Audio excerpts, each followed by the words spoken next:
অসম্ভব রকমের সুন্দর, এক কথায় চমৎকার ৩টি ড্রেস ডিজাইন আপনাদের সাথে আজকে শেয়ার করব। সাথে আছি আমি মৌসুমী। প্রথমে যে ড্রেসটি দেখাচ্ছি, এই ড্রেসটি আপনি চাইলে গায়ে হলুদেও ক্যারি করতে পারবেন, আবার ফাল্গুনেও পারবেন।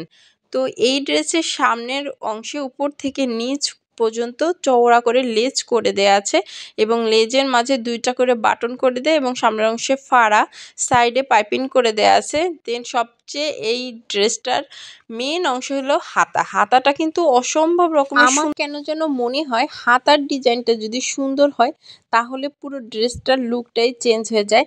আর আমরা যারা ওড়না ক্যারি করি তাদের তো সামনের অংশের ডিজাইনটা অত বেশি ম্যাটার করে না। তো এই সেম লেসটাই আমি চওড়া আর চিকন দুইটাই নিয়েছি। সালোয়ারের পায়ের কাছে ২টা লেয়ারে করে দেওয়া আছে আর ওড়নাটা কিন্তু অনেক বেশি সুন্দর। এই তো একটু আগে যেটা বলছিলাম, আমরা যারা ওড়না ক্যারি করি আমার মনে হয় ওড়নাটা যদি অনেক বেশি গর্জিয়াস হয় তো ড্রেসটা গর্জিয়াস না হলেও হয়। ওড়নাটার চারদিকে চিকন লেসটা সুন্দর করে বসিয়ে দেওয়া আছে আর ওড়নাটা সিকোয়েন্সের উপরে। এই ওড়নাটা আমি এভাবেই কিনেছিলাম। তো নেক্সট আমি আমার যে সেকেন্ড ড্রেসটা দেখাবো, এটা আমার খুবই প্রিয় বললেই হয় এবং এটা আমার করতেও অনেক সময় লেগেছে। মানে কি বলবো, এখানে সামনে পুঁতি দিয়ে তার ভিতরে মানে এই কাপড় সেম কাপড়টা দিয়েই আমি বাটনগুলো করে নিয়েছি, মানে খরচ যাতে কম হয়। আর সামান্য 10 টাকার ডলার কিনলেই এরকম একটা ড্রেস কিন্তু অনায়াসে মেক করা যায়। তো আমার এই সামনে থেকে পাশ থেকে আর ফুলের মাঝে মাঝে এটাও লিলিয়ান কাপড়ের উপরে করা একটা প্রিন্টের কাপড়। তো আমি ডলার করে দিয়েছি। দেখেন এটার হাতাটাও কতটা সুন্দর। কেন যেন আমার মনে হয় কি হাতা একটু লং থাকবে আর হাতায় অনেক ডিজাইন থাকবে, মানে খুবই ভালো লাগে দেখতে। এটা আর কি আমার নিজস্ব মতামত যেটা মনে হয়। আর এই ড্রেসটার বানানোর পিছনের মেন উদ্দেশ্যই হলো আমার এই ড্রেসটা, এটা আসলে অনেক আমার হাই স্কুল লেভেলের ড্রেস। তো জর্জেট ড্রেস থাকার কারণে নষ্ট হয় নাই। আমি তখন সুই সুতা দিয়ে হাতের কাজ করেছি, কাজটা এত বেশি ফিনিশিং সামনাসামনি দেখলে বোঝা যায়।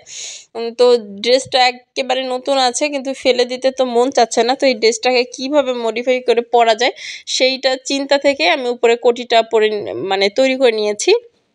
নিচে শর্ট ড্রেস হলেও সমস্যা নেই, উপরে কোটিটা লং আছে তাই দিয়ে পরে নিলাম। এবং এটার সাথে এই একটা চিকেন কারি ওড়না এবং ওড়নার মাঝেও আমি ডলারটা করে নিয়েছি যেন ম্যাচিংটাও হয়। আসলে এইখান থেকে ওইখান থেকে নিয়ে ঠিকই একটা সুন্দর একটা ড্রেস দাঁড় করে ফেলেছি।